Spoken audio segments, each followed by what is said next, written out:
Welcome to the Reaching Up Podcast. I'm Ron Farris. And I'm Daniel Locke. And today the topic is selfishness. Yes, it is. Selfishness.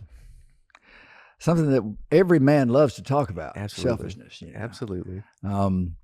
So what is selfishness? Lots of definitions out there. This one is sort of a no-brainer, I think, really. But interestingly, it's got more than one meaning, and every time we talk about a topic, it seems like once we dig into it, it turns out it's a lot more complicated than we thought. And a lot of times I think that's just the medical community taking all these like topics about, lifestyle stuff and making it so complex that you can't figure it out without their help, right? But, our podcast is free. So, unpacking selfishness today. So selfishness is defined as being concerned excessively or exclusively with oneself. Imagine that. Seeking or concentrating on one's own advantage, pleasure, or well-being without regard for others. So I hear a lack of balance in there. And another definition arising from concern with one's own welfare or advantage in disregard of others. So again, sort of, going too far in favor of yourself and somehow or the other, it sounds like maybe doing some kind of harm to another person. And then there's a medical definition.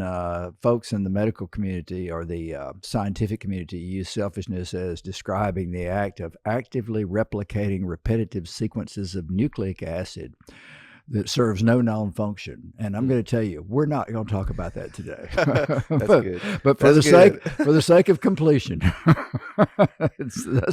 that's one of the things that you might hear some dude in a white coat talking about selfishness.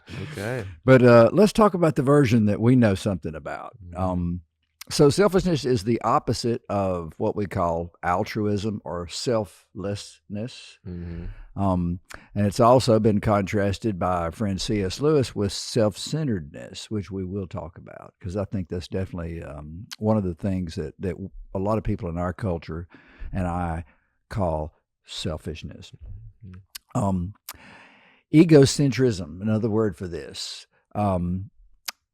is a form that's a fancy word, a $20 word for self-centeredness, but it's associated with difficulty differentiating between myself and another person. So there are a lot of people walking around who judge everyone by themselves, and they don't have the ability to put themselves in another person's shoes, which of course we call empathy. Yeah, we have an episode on that.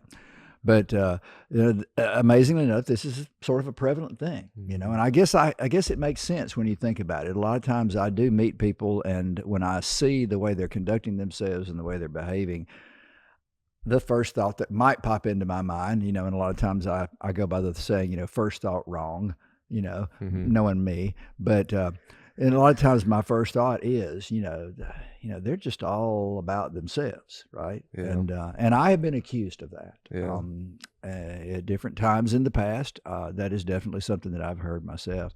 So, you got anything on definitions or parameters for what selfishness is as a topic, as a thing? I think it's really easy to see it. Mostly in other people, not so much in ourselves. I like the definition that says you're concerned mostly with yourself, your interests, your needs, your desires, often at the expense of others. There it is again. I think that's what we can, if we can kind of revolve around that one, at the expense of others, what that kind of looks like. And then, because I think if we can look at what it has looked like in our lives or how we've seen it a little bit, I think it'll do me better, because when I look through each of the things that it does to us, I'm like, wow, that's a lot more than just me being a little selfish. Like it seems less, I don't know, it seems less dirty, and it seems less like it affects people until you actually look at how it hurts you and hurts other people. Yeah. So I think when we look at that, it'll make a little bit of difference. I think it's going to help. Yeah, it does. So looking at selfishness in myself, of course, I'm always interested in what the scientific community has to say, because, the honest truth is I've spent a lot of time with therapists, and, I've learned to respect their opinions, and a lot of their opinions hopefully are based on science. And as it turns out, the scientific community rarely agrees on anything. So there are lots and lots of opinions, and you can just sort of pick and choose what you like. But there's a guy named Gene Paget who died in 1980, so he was working back in the early part of the 20th century.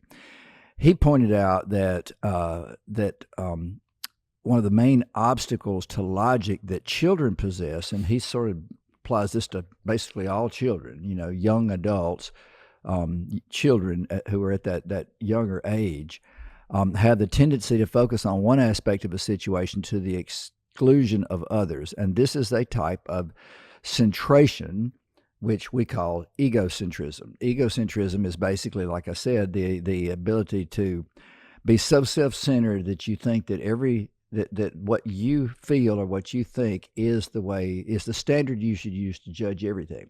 An example of this, which I thought sort of points out how this works, because it makes sense to me, is a child, has to, a child now, not a young man, but a child has to give mom a birthday present or a Mother's Day present. So what he gives her is the coolest little plastic dump truck. Now, in his way of thinking, this is just the coolest gift ever, right?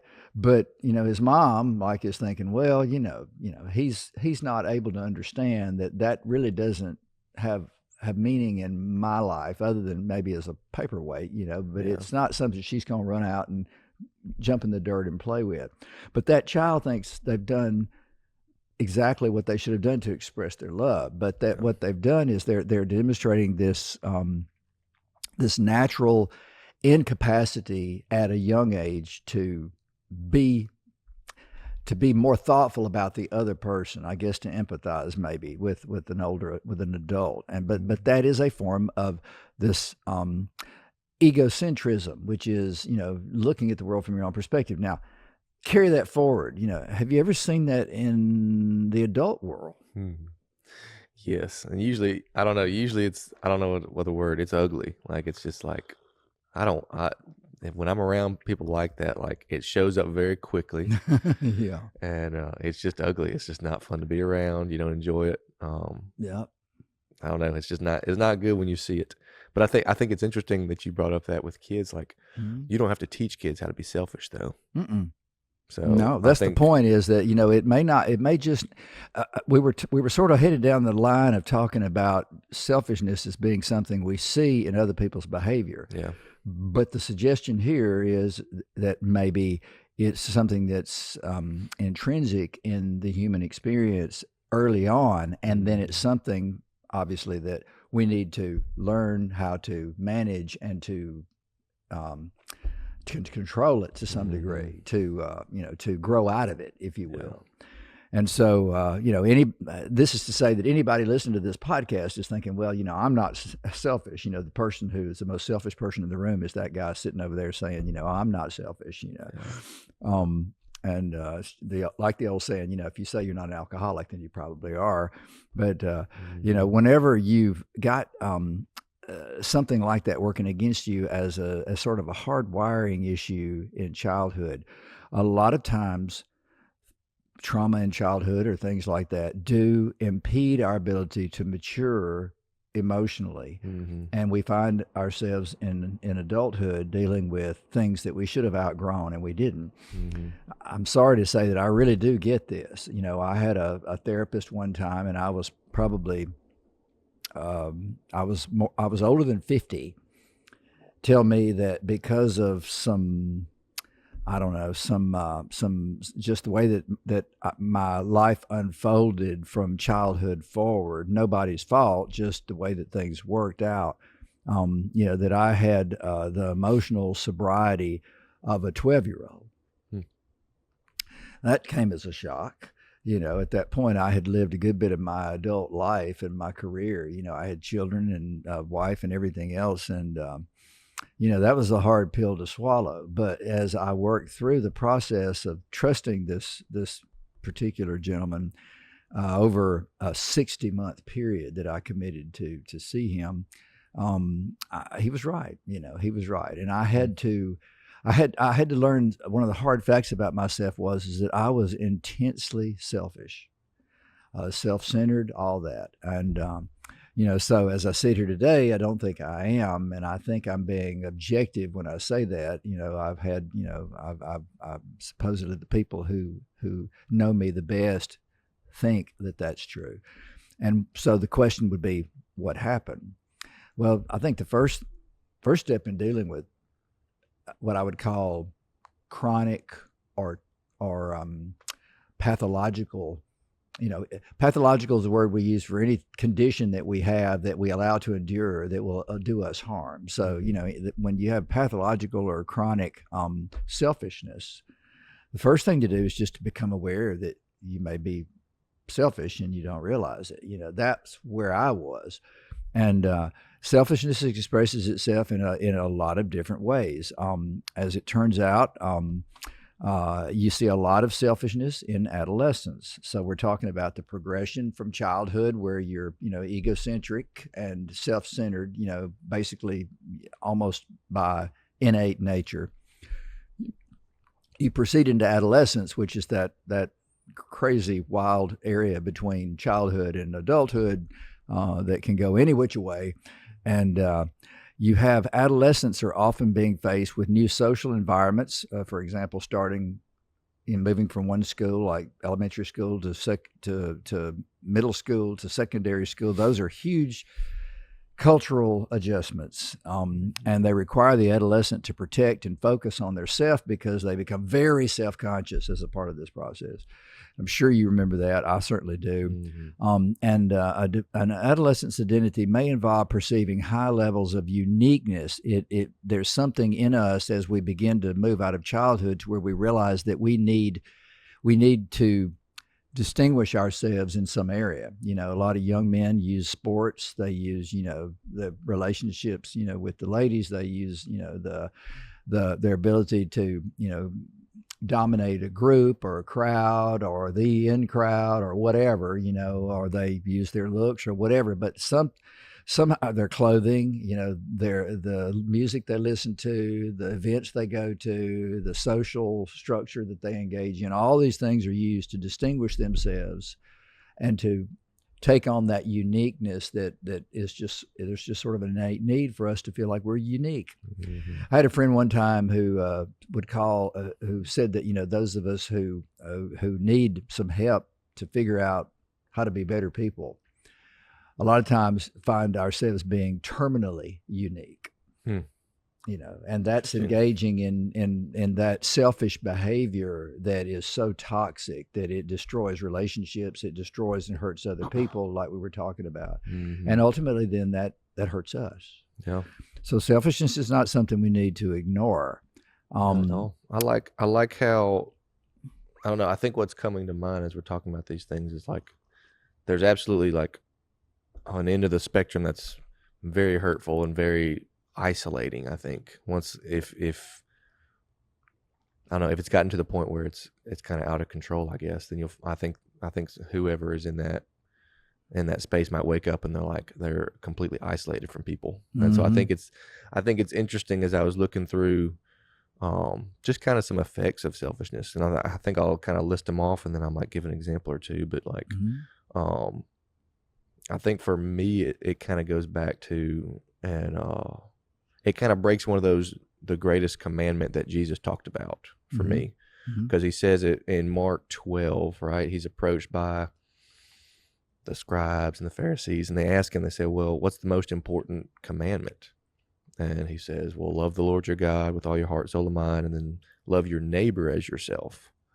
And like that was it. Like there was a whole bunch of laws before that. He's talking about the Old Testament, and I don't know if he was trying to be smarter than Jesus or what, but he's like, hey, what's the most important one? If I'm going to focus on one, what's it going to be? And he's like, care about other things more than yourself. And so all these things kind of add up to it to me. And it goes much deeper than that, but the love your neighbor as yourself, that's kind of how I try to look at a lot of things. But so unpack that for me. What does that really mean? I hear that all the time. I've said it a million times, but what does it mean to love your neighbor more than yourself? How do you make that real? Yeah, well, I try to, if you don't think about we don't have to teach ourselves. How I look at it is we don't have to teach ourselves how to look after us. Before I leave the house, like I'm going to make my hair presentable. I'm going to brush my teeth now. I didn't always brush it in the morning, but I did that. That's an inside joke. That's an inside joke. But I try to make myself presentable. I care about how I appear to other people. Like, I want my yard to be mowed well. I want, like, what all these little things, like, I want to be presented well, I guess. And then if I want to be fed when I leave the house. Like, if I'm hungry, I'm going to eat something.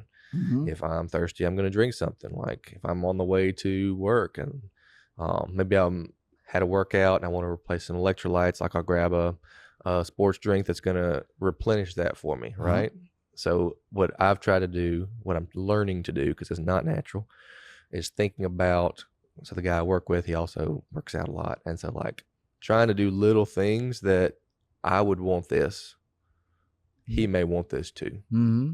Let me think about providing that for you. I'm going to go and I'm going to stop and I'm going to grab a sausage biscuit.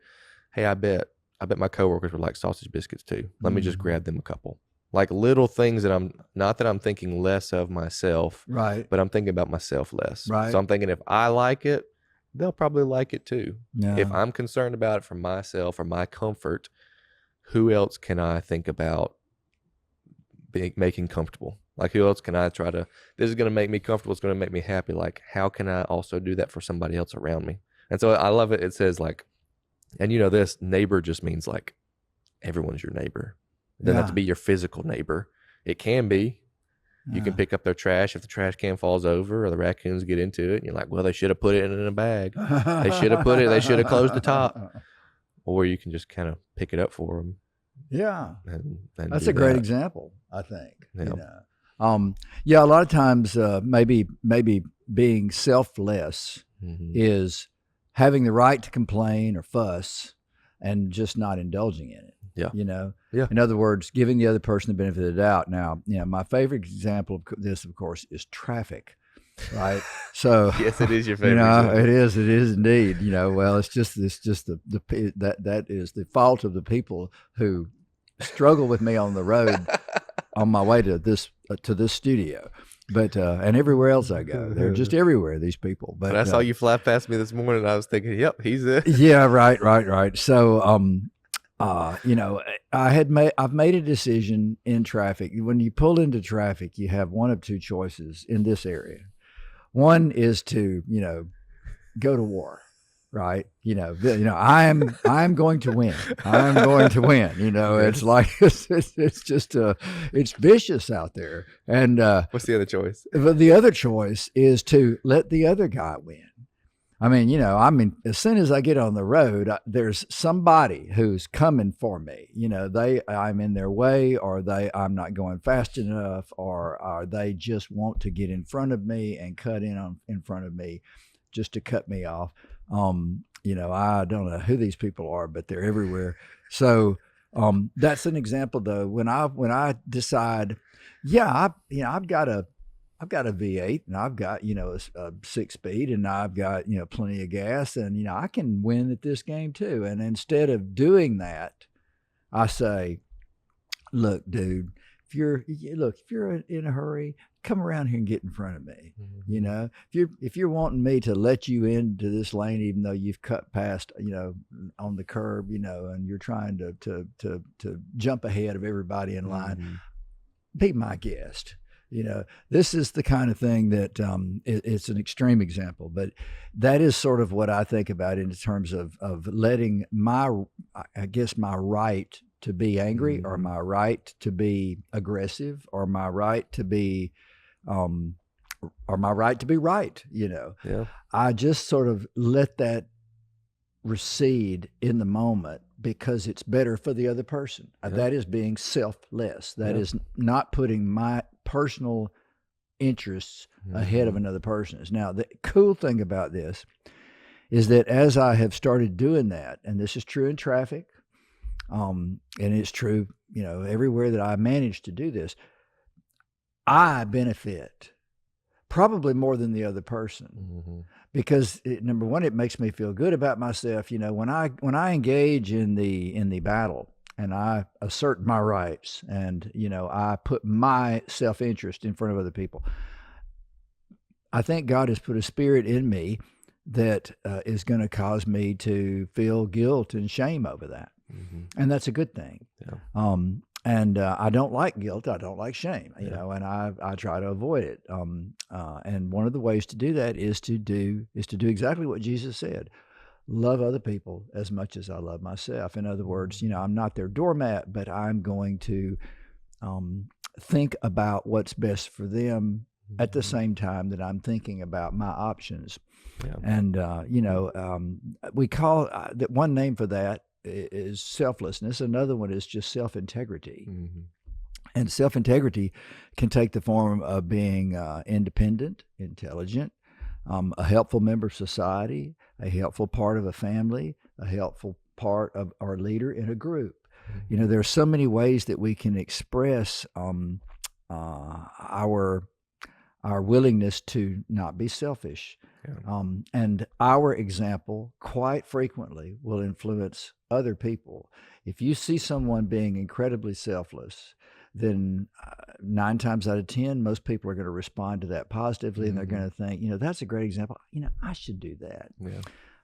I can think of people in history like Mother Teresa and other people who laid down their lives for the people around them, Mhm. and who can deny that they're some of the most influential people in our society? Yeah. Um, I like an example you gave. I think what helped me is like not saying that, and I think I want to make sure we get this right because I think it's misunderstood sometimes. You're like, well, if I'm going to be selfless and I'm going to like put other people first, then it means that I'm going to be a doormat mhm. and I'm not going to think of myself at all. Like I'm just going to like whatever people want to do, it's fine. Like, and I think there's a good balance there. And we talked about boundaries a couple weeks ago, and I think that's part of how I've come to understand it. Like we're not thinking of ourselves less. We're not like, I'm not worthy of anything good, so I'm just gonna like make everybody else happy. Like I'm gonna be the doormat. Like I'm gonna come, and that's where it's different and it's close because like there are verses that talk about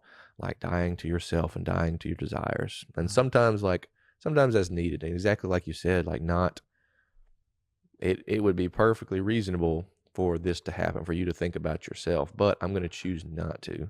And Mhm. so I'm going to choose to, here's how I do it. So when I'm in line at, I don't know, in line at the DMV, in line at the grocery store, fill in the blank. In line at the grocery store, it's a self checkout. Everybody's come. It's like cattle trying to get to an open spot, right? And you're level with somebody else, and you're thinking, man, if the next register comes open, like, am I going to try to beat this person, or am I going to offer this person? You don't think I that. do think that because I'm like that. Maybe that's the social anxiety of like, are they going to not like me if I whatever? But you're sitting there like maybe it's 3 people in a row. Like, what do you do? And like, but when in that example, what I don't do is I don't sit there all day and I'm like, hey, you go ahead. Hey, you go ahead. Hey, you go ahead. No, I'm good. My time is not important. Right, I'm not important. You right. go ahead. Like that's not what we're talking about. And that can be in a lot of situations. But if I say, hey man, your time is just as valuable as mine. Uh-huh. Even if I'm in a hurry, even if I'm not, Right. your time is just as valuable as mine is. And so I'm going to value your time too. Uh-huh. And whatever it is, it's like, hey man, if you want to go first, you're fine. Like I don't have to be anywhere that's like Yeah, deathly, like that's I a great want to be example. somewhere, but it's not incredibly important. And so what helps me is if I can think, if I'm in their shoes, what would I do? If Mhm. they look like they're in a hurry, they're trying to get somewhere, like, hey man, you've only got a few items, you look like you're in a hurry. Like I don't say this to them, but this is the dialogue in my head. He looks like he's in a hurry. He looks like he needs to be somewhere. If Yeah, I was in that state, I would like to be let to go first. yeah. And so I'll let him go first. And then I don't feel bad if I'm like, all right, it's my turn now. That's I'm a going to great take care of it. example, and I've noticed this too. Again, in traffic, you know, when the cars are queued up for like a busy, like during the school season when everybody's Mm-hmm. trying to get their kids to school and traffic's just, you know, growing crazy. I know I Mm-hmm. talk way too much about traffic, but that's where a lot of human negativity plays out in my world. But you know, there'll be like these side streets that come in, and there are people that are waiting to get into traffic, and Mm-hmm. the folks in my line are thinking, "Well, I'm not going to let you in." You Yeah. know?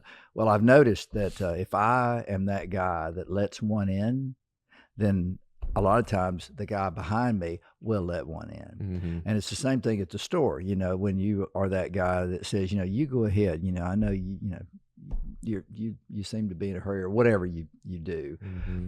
the person behind you in line might decide, I'll do the same thing. Yeah. And that's just a small way to where, our decision to try to be selfless benefits other people around us. And, it may, you never know what it'll do. The things that we do really do make a lot of difference out in the world. So let's talk about the reason that people may be selfish and they don't realize it.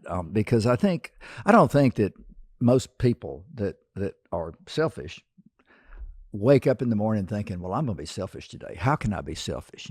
That is not how it happens, right? I don't think so. No, I hope not. No. Well, I mean, God forbid, I guess there, it's a bell curve. There are some people who are that way. Please leave us a comment. Please leave us a comment. Is that you? Just an anonymous comment, just letting us know that that's something that happens. Yeah, if you want to argue for selfishness, do put it in the comments. We'll take a look at that. But there is an innate being something that we don't necessarily willfully say, I'm going to be selfish. But what I might think is, well, I need to protect myself. Yeah. I need to take care of myself. I need to promote myself. These are things that can trick us into acting selfishly because we have this perceived need that we think has to be met. And, that's one of those things that we really do have to be careful about. A lot of times we become defensive very easily. And I do think this probably, at least in my case, I know has more to do with the way that I was socialized growing up and the way, I was in a very competitive environment in school. And, you had to sort of advance your own cause because everybody was competing to be the, this or that. And, that's one of those areas where it's really easy to over compensate for the need for that. It really does require balance in order to be able to do what you need to do to protect yourself, which is important, and to advance your growth as a human being while you are part of the pack, right? Because you're not the only one, and those people are not all there to enable you to get to the top of the ladder, and sometimes we have to stop and really notice what we're doing and realize that we're acting selfishly. One of the things that I love about this notion of self-concept is that we are flexible. As human beings, we have this sense of self, and we can allow weakness in one domain and then exhibit strength in another. That, of course, is one of the beauties of free will. We're free to do whatever we want to do. God hasn't made us animals where we just run off instinct and we don't have a choice. We have a choice, and I have a choice in the store line to let somebody go first. But if I'm that guy that's in a hurry, if I have a wife at home who is sick and is waiting for me to get through the line at the pharmacy and bring her drugs or whatever it may be, then I may need to, in that instance, not be willing to let 4 or 5 people go ahead of me just to be nice. Whereas if I'm not under a constraint and I see somebody who's clearly in that position, it would be the right thing to do in that instance to not exert my dominance and let them go first. Yeah. Just simple examples, but these play out in big ways. I mean, it can be other things, and I can think of some hard examples. I remember years ago I was working in Washington, D.C. in a congressman's office, and one of the biggest perks that you could get, other than going to the White House as a congressional aide, was to get to go to the top of the Capitol dome. The United States Capitol has a massive, massive dome on it, that actually has steps that go up inside the cast iron. It's all cast iron. It's the largest cast iron dome in the world, I think. And you can go to the very top of it, and that statue that's on the top is like massive, but you can go up there and there's actually a little balustrade around the top, and you can go up there and be in a place that only a handful of people in our country have ever seen. They only allow so many people to go at a time, and it's like 4. And I had been waiting for a year in this congressman's office to get to go up there. And the day came, I had the appointment. I was one of the 4. I had been waiting for it. It was a once in a lifetime opportunity. And that day, there was a young lady who had come up from Mississippi to be an intern in that office. And she was only there for a few days, and I'd been there all year. But she just, I could just tell that she just would give anything to be able to do that. And I knew that she would never have the chance. And I gave her my slot. And as I sit here today, that was 40 years ago. As I sit here today, I've never had the chance to go back to the top of the dome. I've never been there. She did. She got to go that one day, But I'm not upset about it. But obviously, that's an example of where I had a chance to, say, look, I'm sorry. I'm going. You're not. Yeah, I've earned it. I did not. I did not flinch. It was just sort of a cool thing, and I'm glad I did it. Yeah. I'm glad I did it. Going to the top of that dome would have been amazing, but it felt just as good to me to let her do it. And, and she was so excited when she got back, and, I don't know if she never forgot that, but I obviously haven't forgotten it. That was 40 years ago. I remember it like it was yesterday. Yeah. But just an example of how, we can do something that is really a self-sacrifice. Yeah. But it really, in the great scheme of things, it doesn't hurt us. And may even make us, a better person. And it certainly may make a great deal of difference to the other person. Just one example there. So psychoanalysts, we got to love them.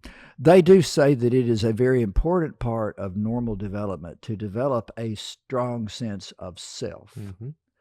But developing a strong sense of self is not the same thing as being selfish, right? They do refer in some writings you'll read about a healthy selfishness as opposed to self-occlusion, or what some people call emotional surrender. Now, let's talk about some extreme forms of selfishness. Hedonism. You've heard of hedonism. Hedonism is one of the in the psychological community. It is or philosophical community as well. These are people who prioritize pleasure at the expense of others.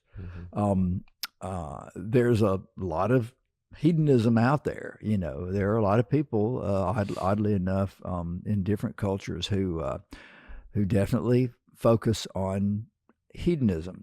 Something I did not realize is that hedonism is broken down into so many different sections. This is where the psychologists, get you. You get, but the bottom line is that if you focus on the outcome of the event as opposed to the cost of the event, then you are essentially exercising or exhibiting hedonistic behavior.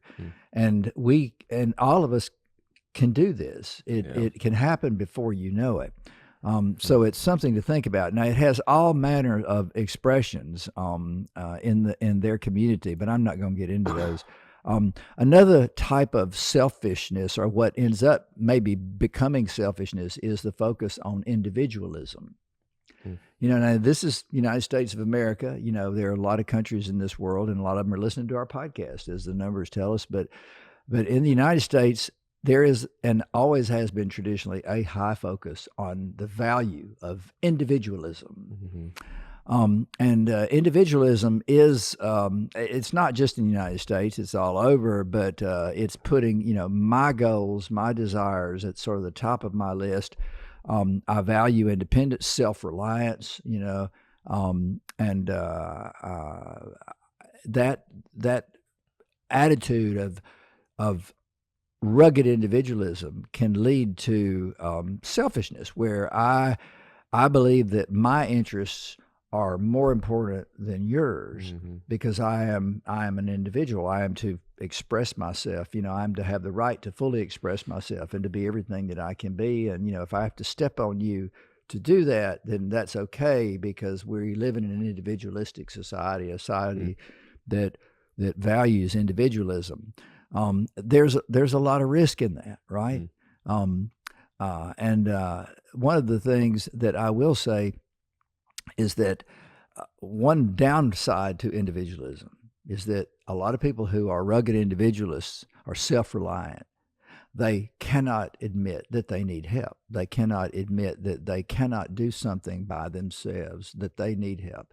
This is frequently visited or observed in the case of addiction, where someone is struggling with some form of addiction to something, or in some cases, addiction to many things, and they are unable to accept that they are in trouble and that they need help. And that can lead to some very negative consequences. So individualism is something we need to watch out for. So we need to round toward home. You mentioned that verse in Mark. I'll throw out one from our friend Paul in Galatians 5:13. This is in the Amplified Version, one I don't read a lot, but I like the way it states what Paul was saying. He says, "For you, my brothers, were called to freedom. Only do not let your freedom become an opportunity for the sinful nature, worldliness, selfishness, but through love serve and seek the best for one another." So he centers in there on love as being our motivator, not just a sense of duty, but an actual sense of love. I think Christ more than anything called us to love our neighbor. And in fact, you quoted it. He said, the first most important commandment is to love the Lord your God with all your mind, with all your soul, with all your heart, with all your strength. That's everything, all in. And he said, but like unto it is this: love your neighbor as yourself. Love. We had an episode on love. We probably should talk about it more often. It's not an unmanly thing to love another man or to love another person. It's probably the most manly thing that we can do, because Jesus did it, and he was certainly the man of all men, the greatest example of how to be a man. And love was the center of everything he did. And when you look at his life, it's so easy to see. He had the right to be a king. He laid all that aside, and he went out and spent his time with the lepers and the blind and the sick and the sinners, the people who were falling short in every way. And that's where you found him, day after day after day after day. Yeah. And then at the end of the day, he gave his life for all of us, so that we could have the ability to love other people like he did. And to me, there's nothing better that we can do than that. And that's maybe the best antidote to selfishness is to find a little love. Yeah. And I like to insert also, I love that verse. And if I'll add one more thing and then we can wrap up. But it's when I can take a word like that verse that most people have probably heard: love your neighbor, love God. What's another word that we could put in for love that does not change the meaning, but helps my understanding of it? So if I say, well, value your neighbor, care about your neighbor, think well of your neighbor. I think value and care helps me a lot. Like, care about your neighbor, value your neighbor. Like, if you do those things, you're loving them. You're not just like, well, mushy gushy, well, let me love them because it's 2 minutes. Like, I would like to value you, like God values you, and I want to value you. I want to show you that you're valuable, so I'm going to treat you this way. So that's the only thing I'd add to that. I agree with that. Thank you for that. That's going to be the last word today on selfishness. So thanks for listening to the Reaching Up podcast. We appreciate you. If you don't mind, be sure and hit that like button if you like us. Leave us a comment. We'd love to hear your comments in the comment section. Be sure and check us out on Facebook and Instagram. You can listen to the audio version of this podcast on all the services: iHeart, Apple, Spotify. We'd love for you to tune in there and be sure and like us there as well. Be sure and tune into our next episode. We're going to be talking about narcissism. So that's it for today. Thanks for listening.